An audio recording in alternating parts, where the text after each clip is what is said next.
Most people think that once you see the system, you're free. They believe awareness is the finish line. That understanding alone changes everything. It doesn't. In fact, this is where most people fail.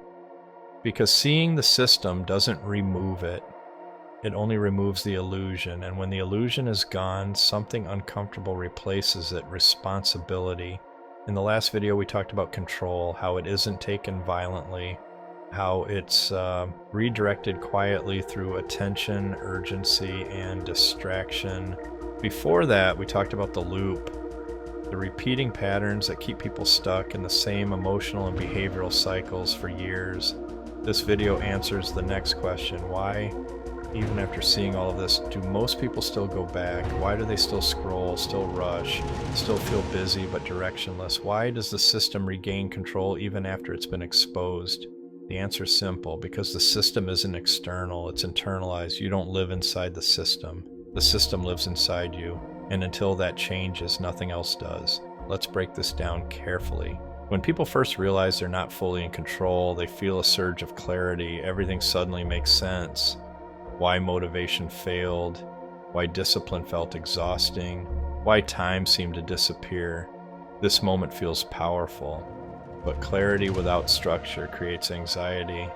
Because once the fog lifts, you see how much of your life was reactive. And the mind doesn't like that. So it does what it always does when faced with discomfort. It retreats. Not back into ignorance, but back into familiarity.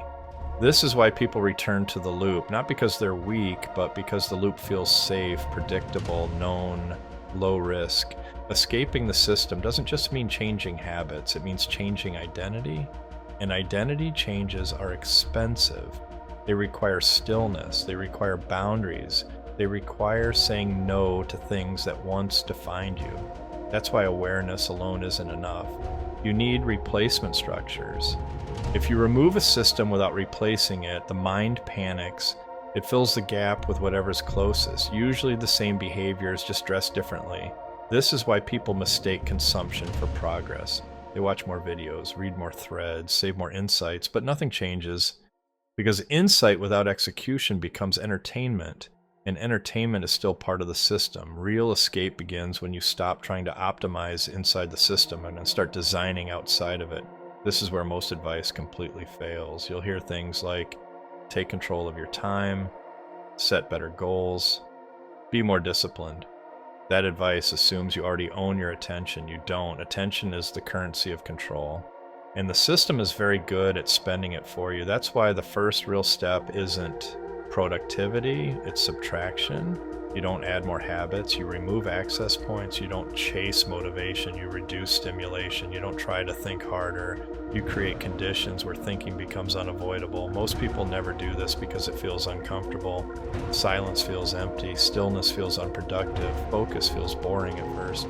But boredom is the gateway. Boredom is what happens when the system can't feed you. And when the feed stops, something else wakes up. Clarity. This is why the system keeps you entertained. Entertainment isn't about joy, it's about preventing silence, because silence forces questions, and questions lead to exits. Once you understand this, your relationship with effort changes. You stop trying to overpower the system, you start starving it. Not dramatically, not aggressively, quietly. You decide when you consume, you decide what earns your attention, you decide what gets repeated. And repetition is where identity is built. The system trains identity through repetition. You reclaim identity the same way. This is where structure matters, not rigid schedules, not extreme routines, simple, repeatable frameworks, a way to think, a way to decide, a way to filter inputs. Most people never build this for themselves. They live inside default settings. That's why when people ask, how do you escape? They're usually asking the wrong question. You don't escape all at once. You narrow the system's influence until it collapses on its own. This happens gradually. You stop reacting instantly. You stop explaining yourself. You stop needing constant validation. And something subtle happens. Your internal pace slows down. When your pace slows, urgency loses power.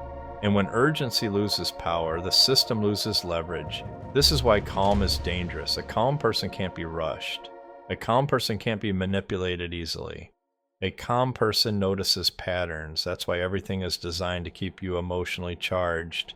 Outrage, fear, excitement, desire. Emotion speeds you up. Speed removes control. Stillness returns it. This is also why most people relapse. They think escape should feel exciting. It doesn't. It feels quiet, almost anticlimactic. No fireworks, no announcement, just fewer compulsions, fewer reactions, more space between impulse and action. That space is freedom. And freedom doesn't feel dramatic, it feels empty at first. That emptiness scares people, so they fill it with noise, with content, with urgency, and the system welcomes them back. This is where a small group diverges. They don't fill the space, they protect it, they treat attention like a limited resource. They build simple systems that support clarity instead of chaos. This is why tools matter, not as hacks, but as filters. The tools you use shape the way you think. Your environment trains your nervous system. If your tools are noisy, fragmented, and reactive, your mind will be too. This is why I'm careful about what I use. The voice you're hearing right now wasn't chosen randomly. It's intentionally calm, intentionally steady, intentionally slow, because clarity isn't rushed. The same applies to how you build, learn, and organize ideas. If you want to create without distraction, you need systems that reduce friction, not add to it. That's why when I do create or build, I rely on tools that remove steps instead of adding them, not to move faster, but to stay focused. The same principle applies to learning. Information alone won't save you, structure will. This is why I eventually built my own framework, not as motivation, not as hype, but as a way to think clearly when the noise gets loud.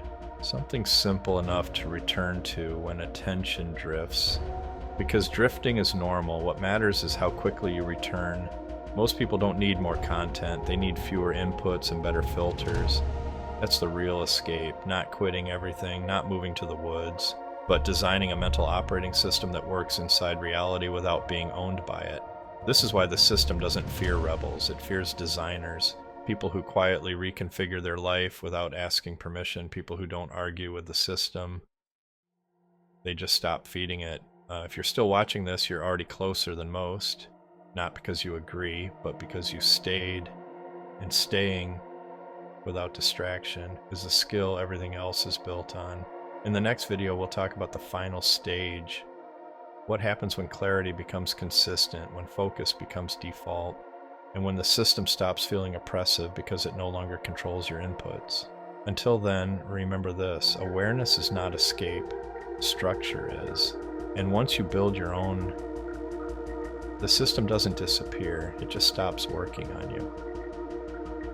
If you want a clearer way to organize these ideas and apply them without overwhelm, I've put everything I use into a simple framework. It's there if you want it, no pressure. The tools mentioned in the description are the same ones I use to keep creation and thinking friction-free. And if this series resonates, subscribe. The next videos connect all of this into something practical.